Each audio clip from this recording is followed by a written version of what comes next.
Ben Semoun qui est avec nous également, et je le remercie, directeur exécutif de Elnet. On est en train d'évoquer d'abord cet appel de Jean-Luc Mélenchon à arborer des drapeaux palestiniens partout demain. Ça fait un an que ça dure, hein, que LFI, d'une certaine manière, si je puis le dire de cette façon, s'est placé du mauvais côté de l'histoire. Pour la France, en fait, il y a une deuxième date qui doit nous interpeller, c'est le 8 octobre, en fait. Le 8 octobre a révélé ce qu'était la France, avec un nouvel antisémitisme, pardonnez-moi, qui a cautionné ce carnage. Oui, le 8 octobre, c'est une action concertée, organisée, planifiée, de longue date d'ailleurs, de toutes les organisations anti-israéliennes, anti-républicaines, islamistes, soi-disant pro-palestiniennes, mais les organisations pro-palestiniennes comme la cause palestinienne est depuis longtemps, et nous le savons, le cheval de Troie de l'islam radical qui veut imposer sa loi partout dans le monde. Donc en fait, c'est une réplique le 8 octobre, la réplique de ce qui s'est passé le 7 en Israël et qui se passe depuis le 8 partout dans le monde, et qui a pour but non seulement bien sûr de vouer Israël aux gémonies, mais pas seulement. C'est une action qui consiste à saper les fondements des sociétés démocratiques occidentales, évidemment en France de la démocratie, de notre République laïque et solidaire. Par conséquent, ce drapeau palestinien, c'est devenu l'étendard de cette révolte qui dit son nom.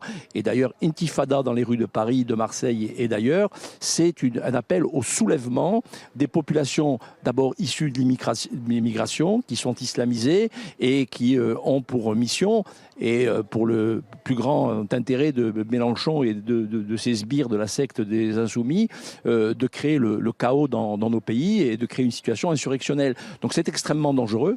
D'abord parce que tous ces gens-là ne combattent pas pour les droits des Palestiniens dont ils n'ont que faire. La Palestine, ça n'existe pas. Le peuple palestinien, c'est une chimère. Ce dont il est question, c'est la destruction, c'est la soumission, c'est l'anéantissement d'Israël comme point de départ d'une révolution globale et planétaire. Donc je crois qu'il ne faut pas tomber dans ce piège. Le 8 octobre, c'est un jour très important. D'abord parce que c'est le jour où le Hezbollah est rentré en guerre à nouveau, il était déjà depuis très longtemps, mais en guerre contre Israël en commençant à bombarder le pays, et ça dure depuis 11 mois et un peu plus maintenant.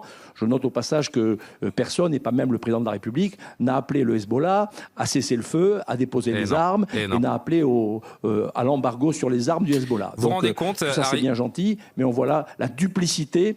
Allez-y, pardonnez-moi. Je vous écoute. Non, on se rend bien compte là de la duplicité de cette communauté internationale qui est rongée, bien sûr, par la haine des Juifs, mais qui surtout est entre les mains des dictatures, des États faillis, des États islamistes, de ce fameux Sud global dont on ne sait pas trop ce qu'il veut dire. Et c'est toujours à sens unique. Quand Israël est attaqué, tout le monde se tait. Et quand Israël a l'outrecuidance, le culot de tenter de se défendre, alors tout le monde lui tombe dessus. Et moi, sauf le respect que je dois au président de la République, pour dire les choses très simplement, de quoi se mêle-t-il et de quel droit prétend-il dire aux Israéliens, au peuple juif, comment ils doivent se défendre contre ceux qui veulent son anéantissement et sa destruction? C'est absolument inacceptable. Les Israéliens sont en état de légitime défense, comme l'a rappelé ce soir à la réunion du CRIF le Premier ministre Michel Barnier.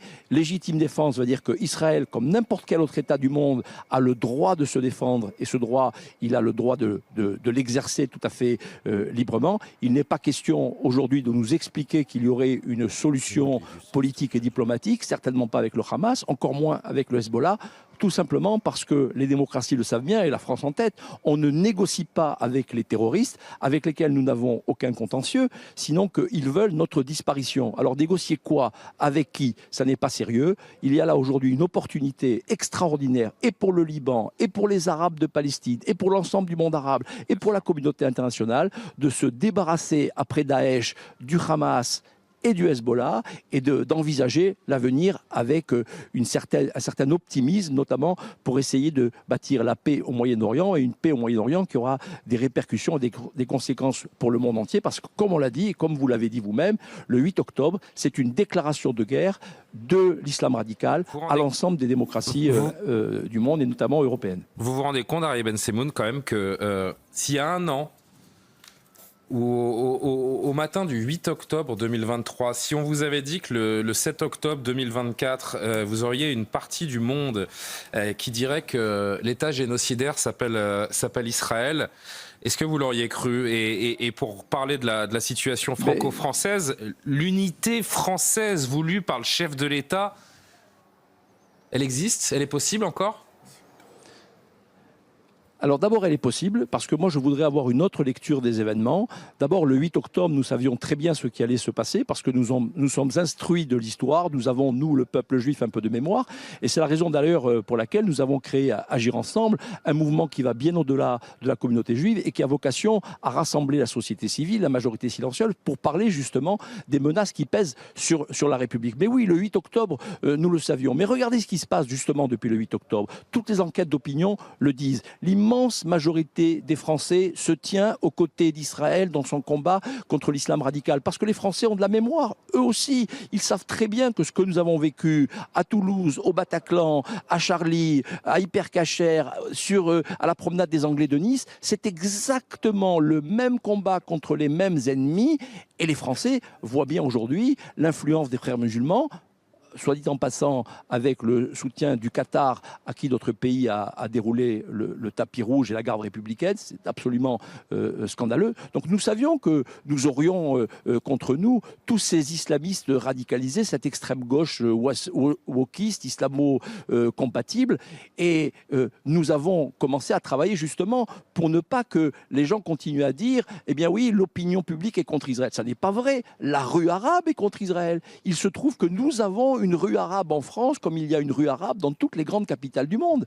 Et c'est ça le vrai sujet. Et encore une fois, on le voit dans la traduction des élections, qu'elles soient européennes ou législatives, que ce soit en France ou que ce soit en Europe, il y a un fort mouvement des opinions publiques qui tire plus vers la droite, voire vers l'extrême droite, tout simplement parce que les populations européennes ne supportent plus la menace que les islamistes font peser sur notre mode de vie, sur notre liberté, sur nos systèmes politiques, sur nos démocraties, sur notre laïcité en France. Et tout ça, ça a du sens. Donc non, moi je ne suis pas surpris de voir la radicalisation de ceux qui sont radicalisés. Et je suis agréablement surpris de constater que au Parlement, que ce soit à l'Assemblée nationale ou au Sénat, l'immense majorité des parlementaires soutiennent Israël. Ce n'est pas le cas du président de la République qui se trouve malheureusement un peu trop entre les mains des plus radicaux au sein du Quai d'Orsay. Mais c'est une situation dans le monde politique, c'est une situation dans les principales régions et les grandes villes de France, c'est une situation au sein de l'opinion publique. Non, Israël n'est pas isolé, les Juifs ne sont pas seuls, les Français ne sont pas des antisémites. Il y a une haine des Juifs qui se porte très bien malheureusement en France et qui le fait d'une partie de la population qui est parfaitement identifiée. Par conséquent, moi je crois qu'il faut faire de la pédagogie auprès du public pour dire que nous sommes dans un combat, c'est un combat global, c'est une guerre qu'il faut gagner. On la gagne au Moyen-Orient contre le Hamas, le djihad islamique et le Hezbollah, et on la gagne en France contre l'influence des frères musulmans, mais ça va nécessiter une vraie mobilisation pour s'attaquer